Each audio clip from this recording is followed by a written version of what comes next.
City Talks kita akan bahas mengenai resolusi anti gagal memaksimalkan rencana 2022. Nah, teman-teman, sore ini kita akan share dengan narasumber kita.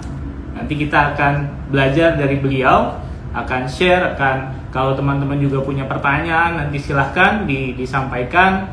Pastinya bakal seru banget karena beliau ini adalah profesional di bidang asuransi, sudah puluhan tahun berkarir di asuransi, dan saat ini beliau adalah posisinya Direktur Pemasaran untuk asuransi minyak dan gas di Tugu Insurance. Gitu. Ini kita panggil aja, kita langsung joinkan Pak Budi P. Amir. Selamat sore Pak Budi. Sore. Sore. Ini sambil menunggu Pak Budi, sudah lihat video saya di sana Pak? Udah. Udah ya? Saya belum kelihatan ya? Video Pak Budi lagi loading nih kayaknya Pak. Kita sambil nunggu ya Pak. Oke. Nah, Pak Budi, sore ini kan kita ngobrol lah Pak ya. Ngobrol santai, sore-sore buat teman-teman yang sudah hadir di sini. Intinya kalau judulnya berat nih Pak. Kalau judulnya itu resolusi anti gagal Pak. Untuk memaksimalkan rencana di 2022. Mungkin kalau resolusi anti gagal berat, resolusi untuk berhasil aja di 2022 gimana Pak Rudi? Pak Budi? Ya, saya sih kalau kita konteksnya diskusi ya, jadi resolusi sebenarnya saya lebih suka resolusi itu dilihat dari prosesnya daripada tujuannya sendiri. Kalau kita nentuin tujuannya kadang-kadang iya malah jadi berat gitu ya. Jadi resolusi saya ngomongnya sih mendingan iya mulai dari ini bicara tahun baru ya. Kita mulai dari lesson learn tahun kemarin apa, kita merenung dulu tahun kemarin kita udah pencapaiannya apa aja, apa yang kita kurang. Kemudian kita mikirin kira-kira apa sih yang bisa kita perbaiki kontribusinya. Kita mikirin bagaimana kira-kira kita bisa kontribusi lebih baik, gimana benchmarknya. Baru kita netapin resolusi sih. Jadi kalau resolusi prosesnya nggak dijalani dengan baik, yang ada malah bikin stres. Jadi prosesnya ya Pak yang mau kita bahas ya Pak. Iya. Hasilnya nanti ya Pak. Oke Pak Budi, kalau ngomong 2021 Pak, tadi di pembuka kami sempat cerita juga Pak. Sebenarnya kalau ngomongin challenging, tiap masa itu kan ada challengingnya ya Pak ya. Kalau ngomongin kemarin-kemarin itu yang lagi hits mungkin COVID gitu ya Pak. Padahal sebelumnya dulu juga udah ada isu-isu masalah global warming, perang dagang, banyak gitu ya Pak. Nah, kalau Pak Budi sendiri ngelihat 2021 kemarin seperti apa Pak Budi? Bisa di-share Pak? Saya ngelihat 2021 ya sebenarnya sangat challenging ya. Tahun 2021 itu ya sebenarnya bisa dibilang tahun pertama saya menjabat lah. 2019 saya diangkat, 2020 saya diangkat, 2021 itu saya udah mulai awal tahun pertama lah saya menjabat. Ya banyak hal-hal yang saya mesti belajar lagi ya. Kan kita nggak bisa instan juga tahu semua apa yang kita kerjakan. Kalau kita mendapatkan suatu tanggung jawab, sebenarnya kita mesti positif dulu dengan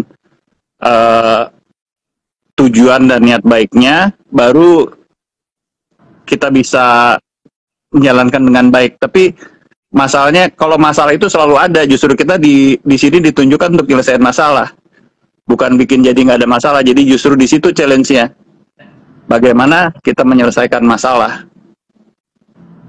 Oke Pak, walaupun kadang penyelesaian masalah itu ya ada berhasil, ada gagalan juga ya Pak Budi ya. Oh iya, saya betul. Jadi kalau di pekerjaan kita kadang-kadang kan penyelesaian masalah nggak ada nilai benar dan salahnya. Masalah harus kita selesaikan gitu loh. Jadi kita harus bisa menyelesaikan masalah dengan, ya menurut saya harus dengan cara yang benar ya. Tapi kalau di level strategis pengambilan keputusan, pilihan itu banyak sekali. Jadi masalah harus dimulai dari pertama menurut saya sih dari niatnya dulu ya. Kalau kita nyelesain masalah tuh untuk misalnya untuk kepentingan ya selalu untuk kepentingan yang positif, untuk hal yang lebih baik, untuk kepentingan orang banyak daripada orang sedikit. Hal-hal kayak gitu yang selalu menjadi pertimbangan dalam menyelesaikan masalah sih biasanya. Oke. Pak Budi, ini juga salah satu masalah nih Pak, teknologi Pak. Ini saya mau minta maaf nih sama rekan-rekan juga sama Pak Budi. Ini video Pak Budi sampai sekarang belum muncul. Ini Pak Budi, sorry, kami iniin dulu ya Pak, kami bikin live dulu, nanti kami invite lagi. Teman-teman yang lain mohon maaf, ada kendala teknis sedikit. Teman-teman bisa tetap join, nanti kita ngobrol. Mungkin sambil Pak Budi di-joinin lagi dalam proses ini. Teman-teman bisa bikin ini di chatnya. Tahun 2021 menurut teman-teman tahun seperti apa sih, 2 kata? Belum kelihatan ya, Andi? Oke. Pak Budi, ini belum kelihatan tapi nggak apa-apa Pak. Kalau boleh Pak, kalau berkenan kita tetap jalan ya Pak. Iya. Sambil nih teman-teman lihat ini masalah teknisnya apa ya? Iya. Oke. Tadi kita sampai tahun 2021 tadi Pak. Iya. Apa yang menurut Pak Budi yang dialamin, yang udah kesan Pak Budi di tahun 2021 kemarin Pak? Ya, tahun 2021 itu salah satu yang sebenarnya saya bilang tantangan ya. Jadi beyond resolusi apapun ya di tahun 2001, nggak ada yang punya resolusi di tahun 2001 kita akan menghadapi kayak apa PPKM yang kedua kalinya ya waktu itu ya, kita kena COVID Delta ya. Varian Delta ya Pak? Varian Delta ya.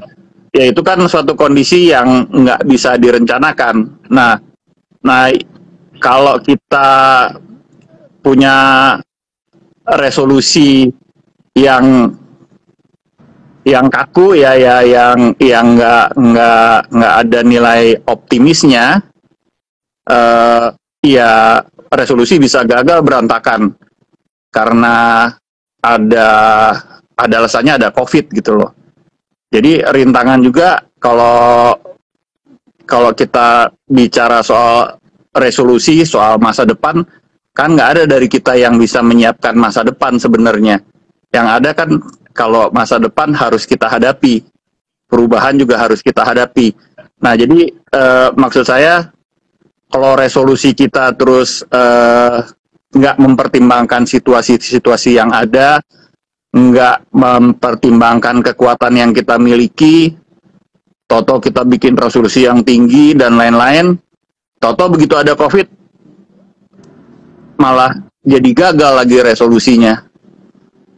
Padahal jadi, tujuan resolusi dan adaptabilitas kita diperlukan juga ya Pak Budi ya. Iya, padahal resolusi kan tujuannya supaya kita positif. Kalau resolusi malah bikin kita jadi negatif, iya kan susah. Jadi sebelum resolusi itu sendiri dibuat harus ada optimisme, positivisme juga dari kita. Supaya ya menurut saya sih, jadi resolusi kita realistis. Baru bulan awal tahun semester pertama atau ada COVID, masa resolusi harus jadi gagal? Kan nggak ada. Omikron lagi ini Pak ya? Ya apalagi sekarang ada Omikron lagi. Apa resolusi saya harus mempertimbangkan Omikron? Ya iyalah. Apakah saya harus menurunkan targetnya? Ya itu tergantung dari kita gimana nyiapin resolusi kita gitu loh.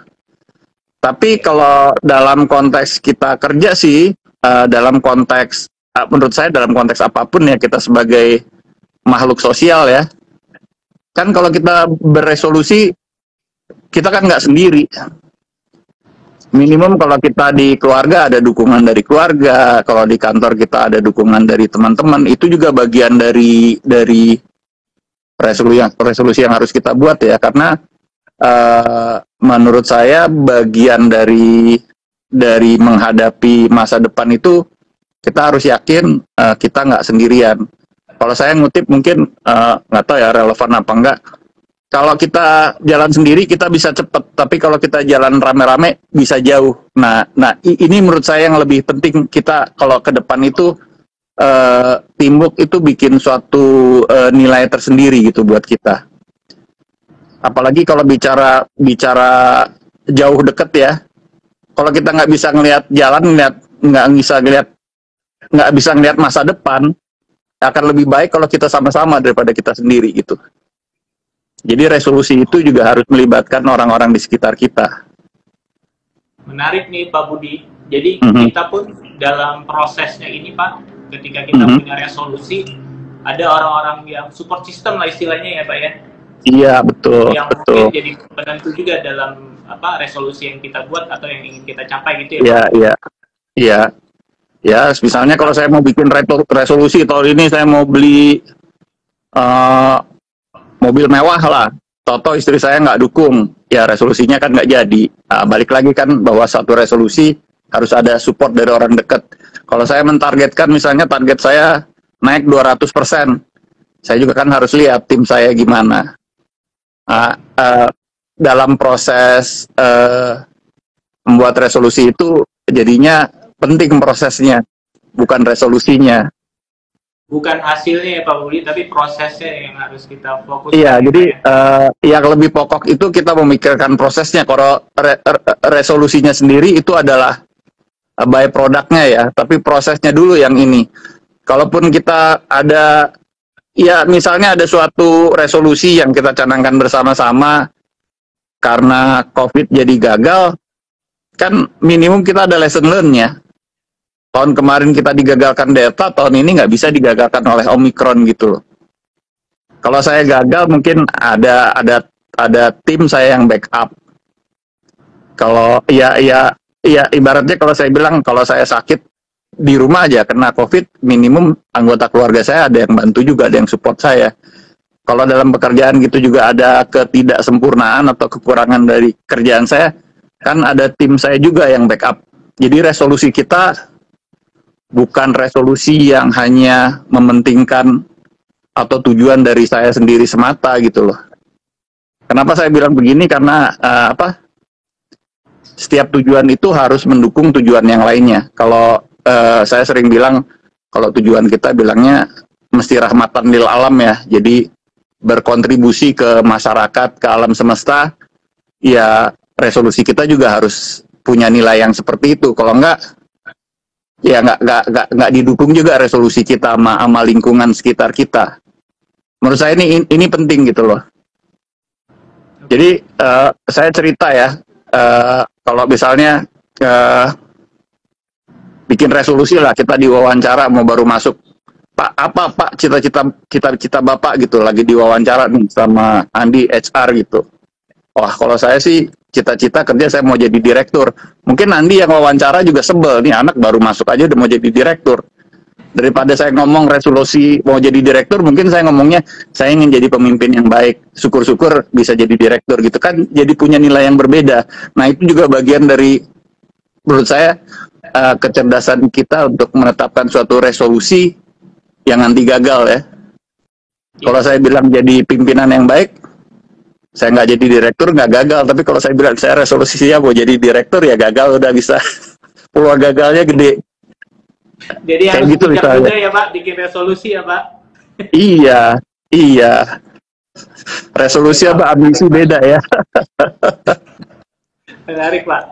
Nah Pak Budi, itu kalau kita flashback ke belakang. Kemudian tadi Pak Budi juga udah cerita ngomong resolusi ke depan kita apa. Nah teman-teman di sini nih Pak yang udah join ini pastinya udah punya rencana, atau sekarang udah Januari, udah mau akhir Januari gitu ya Pak. Pasti semuanya udah punya rencana. Tapi kemudian ada rintangan-rintangan tadi, apa kemudian kita berubah rencana. Nah kalau menurut Pak Budi gimana Pak rencana kita ke depan dengan kondisi-kondisi yang rintangan yang masih ada, kita harus gimana sih Pak kalau pandangan Pak Budi? Kalau saya bilang sih, iya rintangan pasti ada ya. Jadi kalau bicara tahun kemarin, misalnya waktu kita ada COVID, ya kita kan ngerubah sistem kita. Gimana caranya kita secara kolaboratif bikin, kita bisa work from home, PC dibawain pulang, yang tadinya pakai PC, pakai notebook, terus VPN dipasang, sistem dipasang, kerja mekanisme dibuat baru supaya bisa kerja work from home. Itu kan, ya itu bagaimana kita menghadapi masalah gitu loh. Jadi menurut saya resolusi pasti ada rintangannya, ada tantangannya. Jadi memang kita juga nggak bisa bikin seolah-olah bikin satu target atau resolusi tanpa ada potensi halangan ya. Tetap menurut saya bagian dari jauh dekatnya bicara masa depan itu 1 jam kelihatannya sebentar atau dekat. Tapi kita nggak tahu apa-apa loh soal ke depan. Kalau kita di jalan kan kita kelihatan jalan ke depan semua gimana. Tapi kalau soal waktu, nah kita nggak bisa prediksi apa yang terjadi 1 jam, 2 jam setelah saya bicara gitu loh. Jadi menurut saya ada juga yang tadi saya bilang ada unsur ketabahan juga ya, menetapkan resolusi kita harus ada kegigihan. Kalau waktu dulu kita bicara ada grit ya, ada perseverance, ada Passion ya Pak. kegigihan, passion dan ketabahan lah untuk mencapai cita-cita untuk yang kita resolusi juga harus ada passionnya, harus ada ketabahannya juga gitu. Kemudian itu yang mendorong kita buat tetap bangkit ya Pak Budi, apapun ya hasilnya ya Pak. Iya, dan ya balik lagi ya, saya selalu bilang kan kita nggak sendirian, kita kan makhluk sosial. Jadi menurut saya iya, life support kita itu ya lingkungan sekitar kita, ya keluarga kita, teman-teman kita. Jadi di saat kita menemukan suatu rintangan atau ya taruhlah kegagalan, kan kita bisa beresonansi dengan orang-orang di sekitar kita gitu loh. Ada supportnya juga, ada menurut saya justru ada, menurut saya sebagian dari kegembiraan saya menjalankan proses-proses kerja, target-target itu juga ya karena kita sharing ya. Pencapaian kita misalnya menyelesaikan tahun 2021 dengan baik, itu kan bagian dari teamwork. Saya akan bisa share dengan semua teman-teman, wah alhamdulillah kita mencapai target kita, mari kita rayakan pencapaian ini. Kalau saya sedih juga ada yang curcol gitu loh, tahu kenapa ya gue kok gagal, nanti ada yang ngasih tahu, lu sih dulu itu hukuman buat lu. Ada tempat curhat. Iya, tadi yang saya bilang, ada yang bilang itu ujian, ada yang bilang hukuman ya itu bagian dari kita sebagai makhluk sosial, makanya kita bisa jalan lebih jauh. Kalau nggak ada gitu kali saya depresi, mikirin semua jadi kesalahan saya semua sendiri, ya Andi bisa bayangin gimana kalau depresi. Janganlah kita depresi, karena kita kan nggak sendirian. Oke.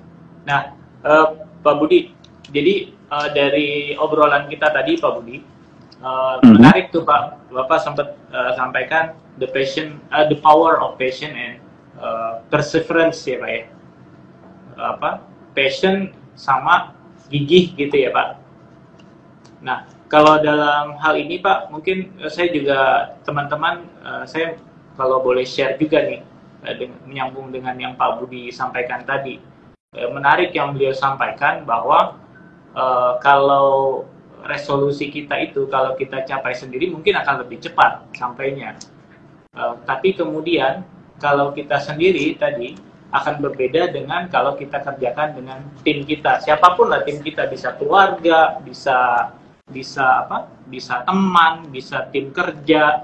Nah, ketika kita lakukan bersama-sama, itu yang kemudian membuat apa yang kita capai itu bisa lebih lama, lebih long lasting. Mungkin itu yang saya tangkap dari Pak Budi tadi. Nah, ini banyak komen nih, keren nih komen-komennya. Nanti saya bacain. Oke. Pak Budi? Iya. Oke. Nah, Pak Budi, ini mungkin last tips mungkin Pak, sebelum kita masuk ke pertanyaan. Ini udah banyak yang masuk nih Pak, pertanyaan-pertanyaan dari teman-teman. Pak Budi, ngomongin grit tadi Pak, kalau dari dari pengalaman Pak Budi sendiri, apa sih Pak yang hal apa yang bisa bikin Pak Budi itu, kalau ngomongin karir ya Pak ya, kalau ngomongin karir Pak Budi pada posisi saat ini sampai pada saat ini, atau kalau ngomongin tim, kemudian apa yang Pak Budi kerjakan dipandang oleh tim Pak Budi. Apa Pak tips yang bisa Pak Budi share nih ke kita Pak? Terkait itu tadi. Ya, kalau terkait grit, patience, and perseverance, jadi kita harus bikin kecintaan kita pada pekerjaan kita, ketabahan kita menghadapi masalah-masalah di pekerjaan. Ya, salah satu, nggak tahu nih ngomongnya agak gombal nggak ya, tapi kan kita harus ada rasa passion juga ke teman-teman kita gitu, ada rasa care-nya sama teman-teman kita. Jadi kalau mau jalan jauh kan kita harus saling jaga kesehatan kan. Makanya di perusahaan biasanya ada SDM, ada tunjangan kesehatan segala macam. Maksudnya supaya ya kurang lebih kita bisa jalan jauh lah, mengabdi di perusahaan lama-lama gitu kan. Perusahaan juga care, ngasih tunjangan kesehatan misalnya. Nah, dalam berkawan juga menurut saya begitu. Jadi kalau orang bilang teorinya tuh kalau kita berkawan baik, auranya bertukar tuh. Kalau kita emang deket, ada saling mengisi aura. Nah, kita juga kadang-kadang ngerasakan kalau orang auranya positif, kita ketemu ngomong berjam-jam nggak capek. Nih gue kalau ngomong sama Andi kok gue nggak pernah capek ya. Ternyata energi kita bertukar. Hah?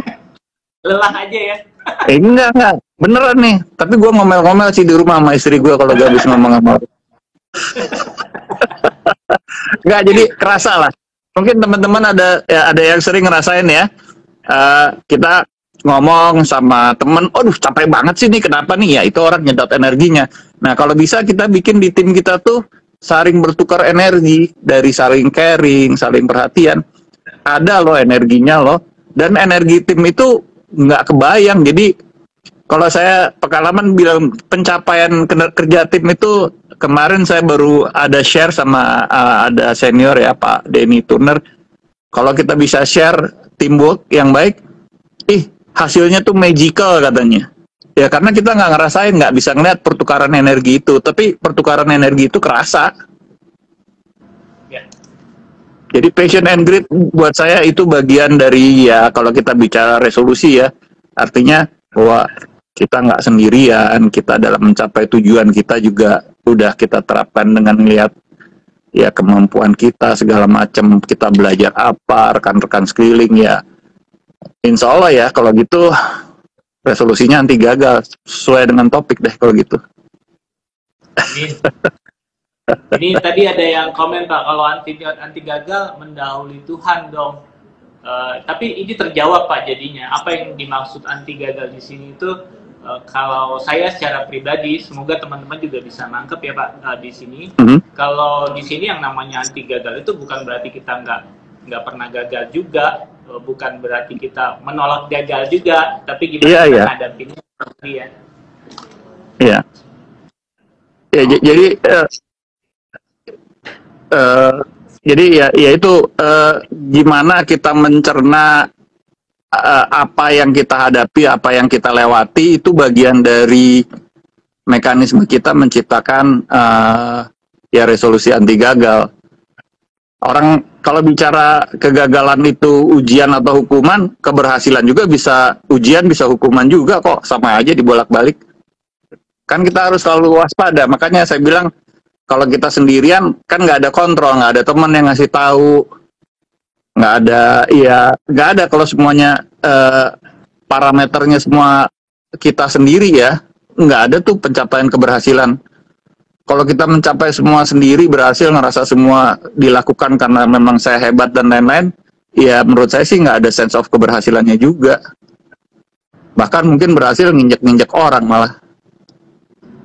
Kan enggak, kalau kita beresolusi mestinya kita juga ikut bisa mengangkat harkat orang-orang di sekitar kita, segala macam. Kalau resolusi untuk, nggak tahu saya bilang resolusi nggak, gua akan balas dendam segala macam, kan bukan resolusi, mestinya resolusi sifatnya positif. Setuju Pak. Positif dan optimis tadi ya Pak ya. Iya.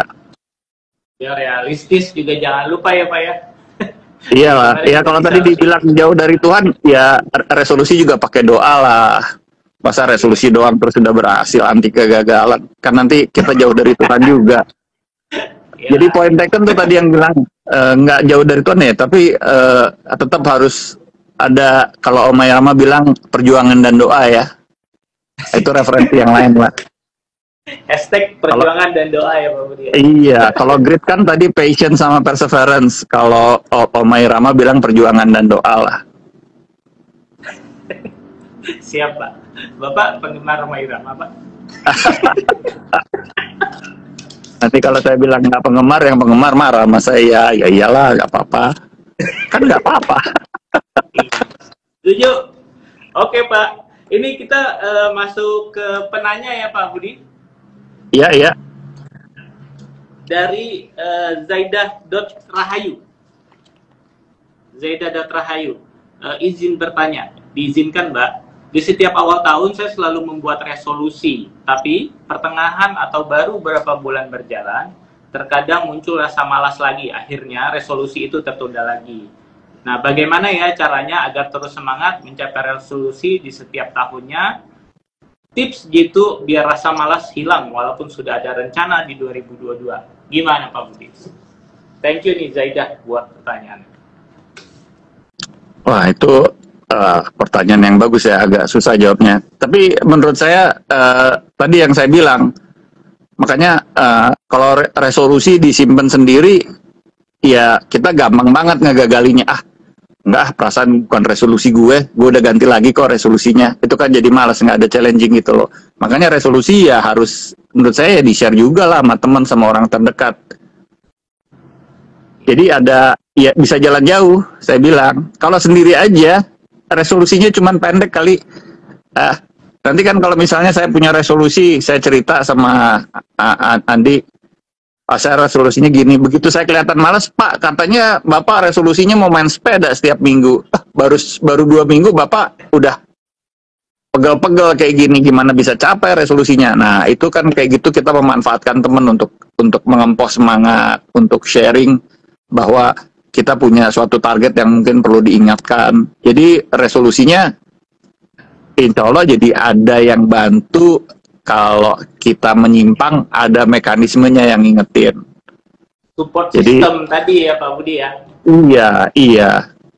Jadi resolusi, kalau menurut saya sih, mentang-mentang resolusi pribadi, terus kita diem aja gitu, nggak ada catatannya, nggak ada teman sharingnya. Lebih baik kalau di-share.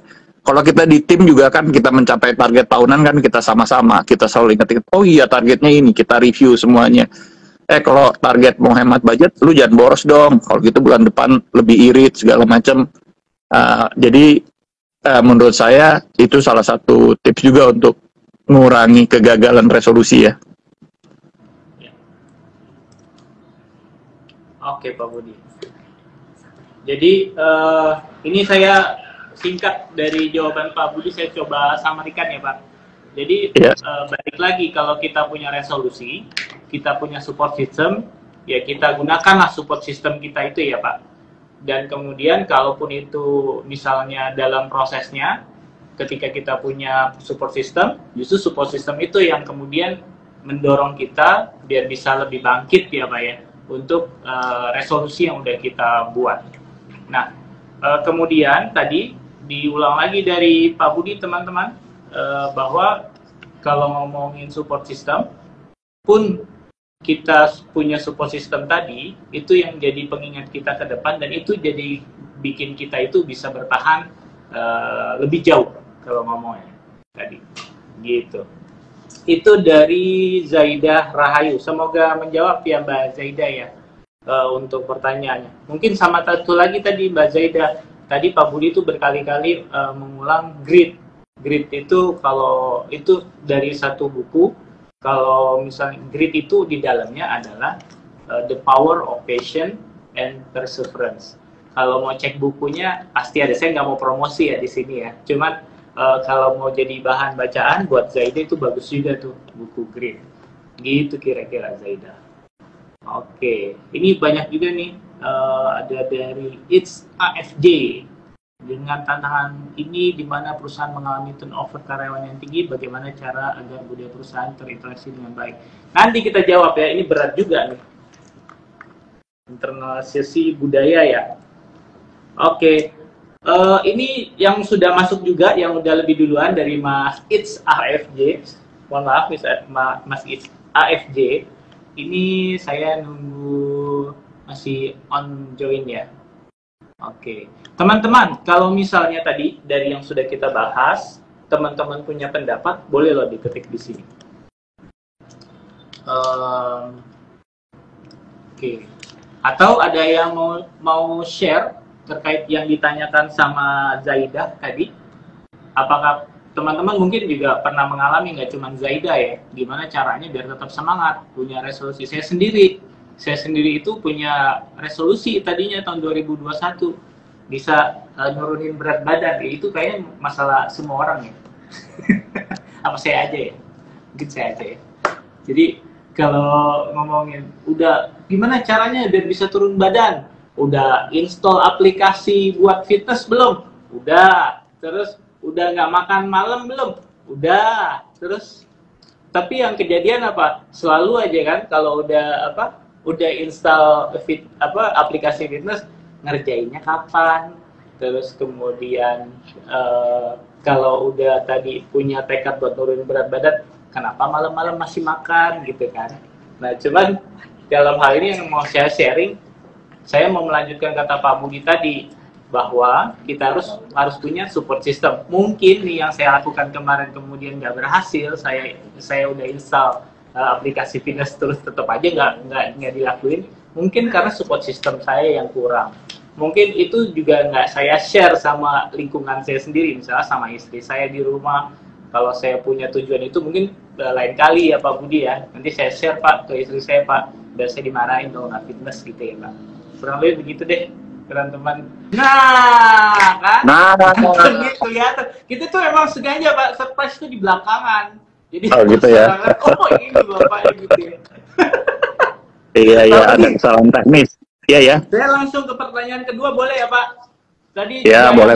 Yang pertama udah banyak Pak kesan dari teman-teman. Ini dari _it's Nita 26. Dear Teguh Insurance, Dear Nita, izin bertanya, hal apa saja yang perlu diperhatikan dalam menyusun resolusi agar bisa terrealisasi? Perlukah memberi reward untuk diri sendiri jika salah satu resolusinya tercapai? Nah, apakah benar membuat resolusi hanya 1 tahun sekali awal tahun saja? Makasih, semoga terjawab. Ini ada 3 pertanyaan sebenarnya Pak. Yang pertama tadi Pak, hal apa saja yang perlu diperhatikan dalam menyusun resolusi Pak Budi?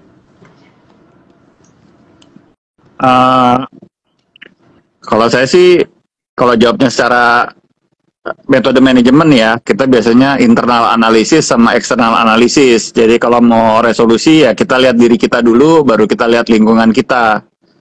Yaitu tadi saya kasih gambaran kalau di circumstances-nya tadi wawancara, kita lagi wawancara, kita ditanya wawancara sama-sama orang muda, Bapak apa cita-cita Bapak gitu, baru karyawan baru lulus, saya mau jadi direktur.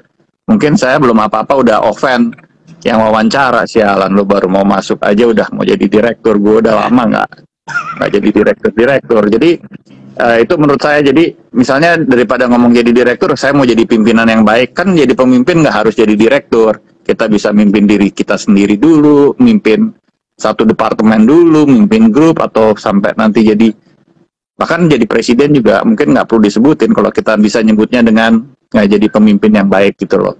Jadi kita lihat diri kita dulu dan kita lihat lingkungan kita lah gimana yang tepat untuk menetapkan resolusi yang baik buat kita. Karena kalau kita salah nyebutkan, selain nggak tercapai malah membahayakan diri kita gitu loh. Itu satu. Tadi yang kedua pertanyaan apa? Yang kedua Pak, perlu nggak ngasih reward buat diri sendiri Pak kalau resolusinya tercapai?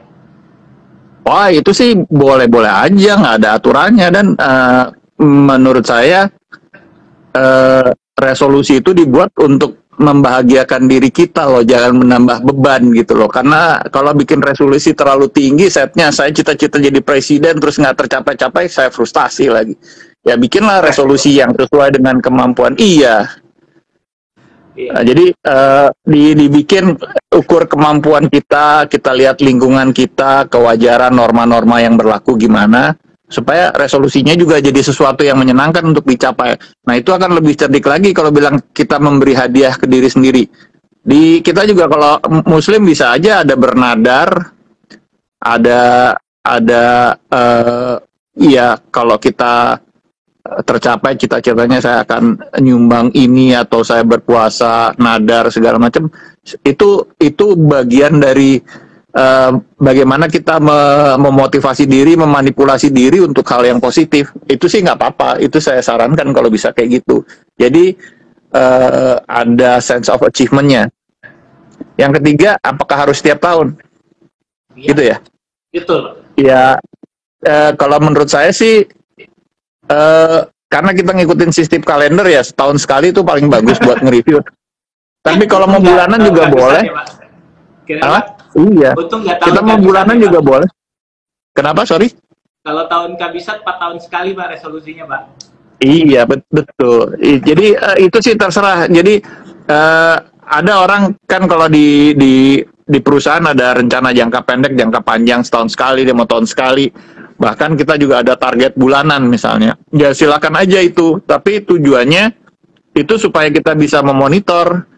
Jadi tadi yang saya bilang kalau saya bikin resolusi saya setiap minggu tahun ini harus bisa main sepeda setiap minggu.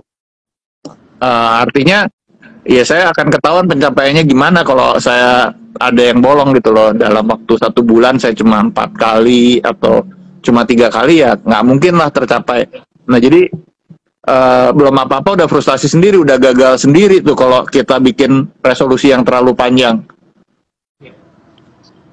Jadi kalau punya resolusi panjang ya tadi ya Pak, prosesnya juga yang mungkin harus di breakdown lagi gitu ya Pak Budi ya. Iya betul, iya. Oke.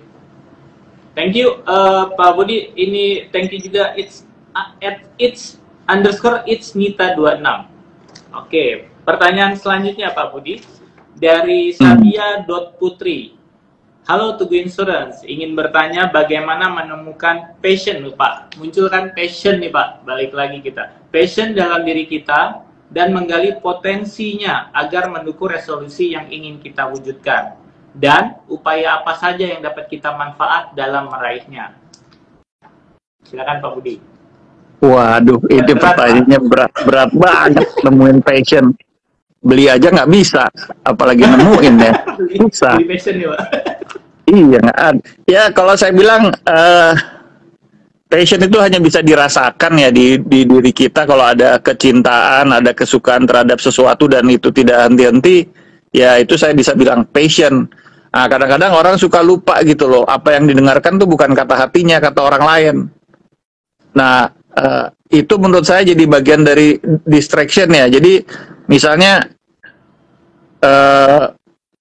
kita belajar bahasa Inggris karena orang lain semua pada belajar bahasa Inggris, itu sih bukan passion, itu tren.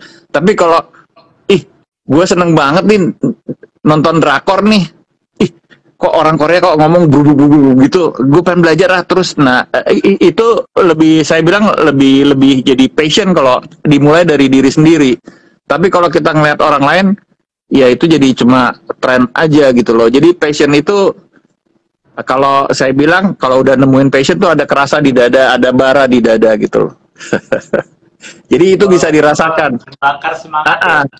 Iya, jadi kalau saya ingat zaman-zaman dulu, kalau saya malam minggu mau ngapel gitu, wah ada kegembiraan yang luar biasa, ada passionnya. Jadi pengen bermalam minggu dengan kekasih tercinta gitu loh. Itu menurut saya bagian dari passion juga.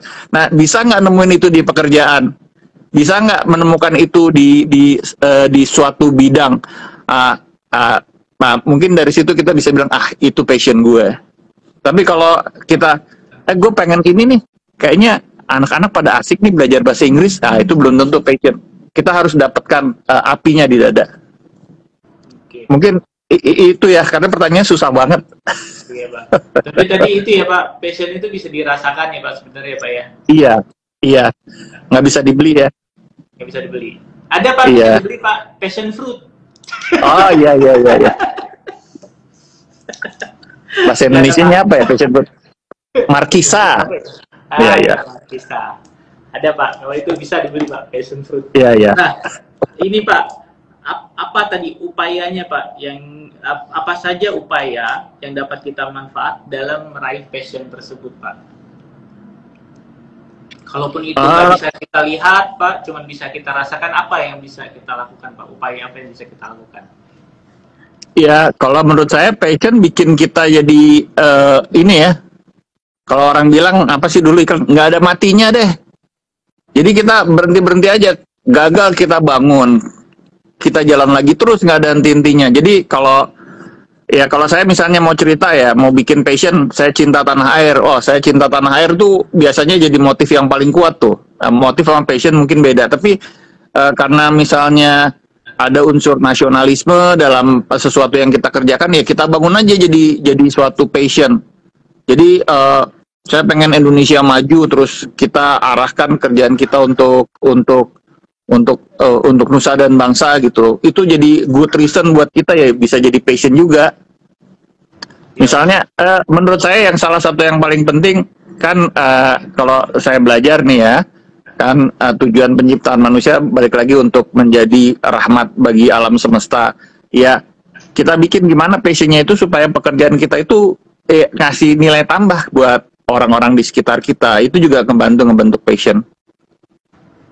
Balik lagi ya Pak, support system kita juga bisa kita gunakan untuk membangun passion kita ya. Iya. Oke, itu sudah 3 penanya Pak Budi untuk sesi sore ini. Ini waktunya cuma bentar Pak Budi, memang 30 menit. Ini saya sambil lirik-lirik nih Pak sama produser nih Pak. Oh, ada pertanyaan tambahan nih, boleh ya Pak? Ya, kalau bisa saya jawab. It's _AFJ Pak. Tadi dia pertanyaannya mana ya? Kalau it's AFJ tadi pertanyaan lebih ke arah ini Pak. Gimana ngebangun culture, budaya perusahaan agar terintegrasi dengan baik. Karena tantangan saat ini kan dimana perusahaan itu kayak misalkan mungkin di semua perusahaan juga mengalami ada turnover Pak. Terus ada lagi masalah ngebangun tim yang kemudian susah banget sih misalnya kalau bahasa gampang ya. Nah, gimana cara kita Pak, bagaimana caranya kita membangun budaya itu di perusahaan agar terintegrasi dengan baik Pak Budi? Itu mungkin Pak. Aduh, saya narik nafas panjang jadinya. Iya Pak, ini saya bantu Pak. Ya Pak, silakan Pak. Iya, jadi kalau dari pengalaman saya sih, kalau kita ya ini bagian dari passion kali ya. Salah satu yang paling penting mungkin sense of ownership ya.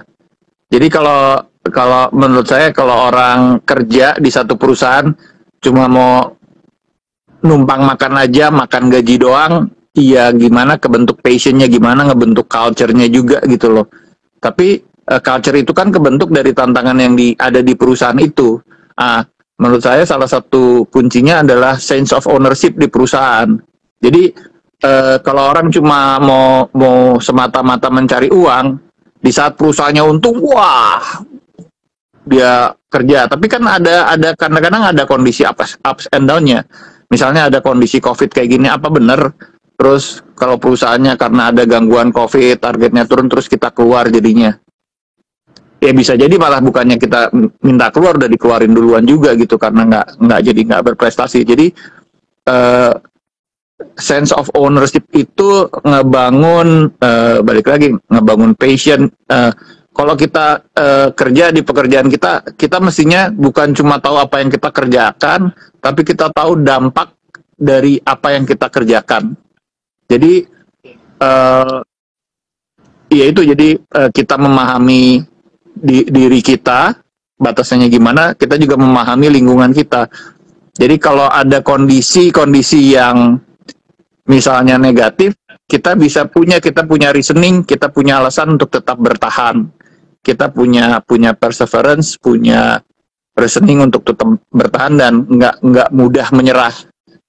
Nah, jadi iya, balik lagi resolusi tadi ada yang nanya resolusi. Iya, kalau kita bikin resolusi, kita harus mencintai diri kita sendiri, Dok. Jadi jangan bikin resolusi, gua harus turun berat badan tahun ini 50 kilo. Karena berat ideal gua harus di bawah 80 kilo gitu misalnya. Iya, kan nyiksa juga kalau kayak gitu. Tapi kalau kita punya sense of ownership ke diri kita sendiri, kita akan kita akan ngelihat cara menurunkan berat badan yang paling baik, gimana caranya supaya nggak nyiksa diri dan lain-lain, hal-hal seperti itu. Jadi ya sense of ownership ya. Oke Pak Budi, thank you Pak, ininya Pak, penjelasannya tadi. Semoga Mas tadi ada each other AFJ bisa menjawab ya. Kalau tidak menjawab ya setidaknya menginspirasi ya Pak Budi ya. Iya kan sharing. Iya. Kan nggak ada resep juga. Kalau resep nanti repot kita. Iya. Kalau salah saya disalahin. Emang ujian harus benar jawabannya ya Pak ya. Iya betul. Betul. Oke, terima kasih teman-teman. Nah Pak Budi, ini kita sudah 30 menit lebih. Tadi ada kendala teknis. Ya tadi itu Pak tantangannya kita sekalian belajar juga ya Pak. Iya betul. Berarti tapi gimana caranya kita udah punya tujuan di awal bahwa kita mau menginspirasi teman-teman di sore ini itu bisa terdeliverable dengan baik gitu ya Pak. Walaupun ada kendala teknis tetap. Iya. Iya terima kasih Andi. Pantang menyerah untuk melakukan interview walaupun muka saya nggak kelihatan segala macam. Andi tetap aja senyum di ini. Padahal pura-pura, padahal bingung juga tuh WA tuh ke produsernya, ini kok mukanya nggak keluar-keluar. Itu saya apresiasi, karena itu balik lagi, kan ada teman-teman di belakang kita juga yang bantu ini supaya berhasil. Support sistemnya banyak Pak. Ada yang bawa snack, ada yang megang ngidupin lampu, banyak Pak, ada produser. Iya. Di sekeliling saya juga ada 10 orang kan nggak ketahuan. Oke Pak Budi. Pak Budi, saya nggak bisa nggak setuju dengan yang Pak Budi sampaikan tadi. Teman-teman pun semoga bisa dapat inspirasi dari yang kita share sore ini. Jadi Pak Budi, kalau saya boleh wrap up sedikit Pak Budi. Jadi tadi kalau dalam membangun resolusi, kalau ngomong ilmu manajemen tadi ya harus kita analisis dari internal maupun eksternal kita ya Pak. Kemudian bangunlah resolusi yang memang yang sifatnya optimis, positif, dan jangan lupa juga tadi mencintai diri kita sendiri ya Pak, sama mencintai juga lingkungan kita. Jadi bikin resolusi itu nggak nyiksa-nyiksa banget lah gitu ya Pak ya. At least masih bisa dapat fun-nya dari resolusi yang kita buat. Ini bahasa saya Pak kalau boleh. Nah kemudian dalam mencapai rencana yang sudah kita buat tadi, gimana bisa bertahan? Tadi banyak pertanyaan Pak, gimana sih udah bikin resolusi tapi susah sih bertahan, kadang nyerah gitu Pak. Nah itu kata kuncinya tadi itu passion dan perseverance kalau bahasanya susah ya bahasanya. Kemudian yang satu lagi support system itu sangat penting, jadi bikinlah resolusi yang memang bermanfaat juga buat support system kita ya Pak. Gimana orang bisa komit sama kita kalau kita bikin resolusi yang nggak ada manfaat buat lingkungan kita. Kalau bahasa Pak Budi, kalau saya boleh pinjam, jadi rahmatan lil alamin. Bukan begitu Pak Budi? Ada satu lagi tambahan lagi Pak. Ada tambahan lagi satu, tadi ada yang bilang tuh jangan lupa sama Tuhan. Jadi berdoa supaya kita sadar bahwa ada kekuatan yang sangat besar di atas kekuatan kita semua. Oke Pak Budi. Thank you Pak Budi. Waktunya sore ini. Ini untuk tadi penanya terbaik itu akan ada link aja. Besarannya boleh dibilang 100.000. Boleh katanya Pak, 100.000. Alhamdulillah. Alhamdulillah. Saya boleh tanya Pak Budi? Nggak boleh. Nah, tadi yang sudah disampaikan Pak Budi, teman-teman, dalam membuat rencana, dalam menghadapi masa depan, itu kan banyak risiko lah yang bakal kita hadapin. Nah, Tugu Insurance juga dalam hal ini perusahaan asuransi umum. Salah satu terbaik di Indonesia, itu kita ada produk-produk yang mungkin teman-teman bisa gunakan untuk menghadapi rencana-rencana yang teman-teman sudah buat untuk tahun ini, tahun 2022. Itu jadi jangan lupa, misal punya mobil, sekarang lagi musim hujan, banyak pohon jatuh, bisa dilihat di T-Drive. Itu kurang lebih. Ini agak jualan sedikit nggak apa-apa ya, cuma ini memperkenalkan aja. Iya. Nah, yang penting positif. Betul, Pak. Kalau smart people penasaran sama Tugu Insurance, bisa berkunjung juga ke www.tugu.com atau bisa call Tia di 15458 atau WA ke 0811979100 gitu. Atau bisa juga email nih, email ke inquiry@tugu.com. Bisa dilihat di website kita. Bukan begitu? Support system semua sudah kita selesaikan sore ini. Terima kasih banyak Pak Budi, terima kasih banyak teman-teman smart people yang sudah hadir sore ini. Semoga bermanfaat perbincangan kita sore ini. Selamat menjalani 2022. Semoga sukses, sehat selalu. Selamat sore semuanya. Sore, yuk, makasih. Mari. Makasih Pak Budi, makasih teman-teman. Iya. Gitu.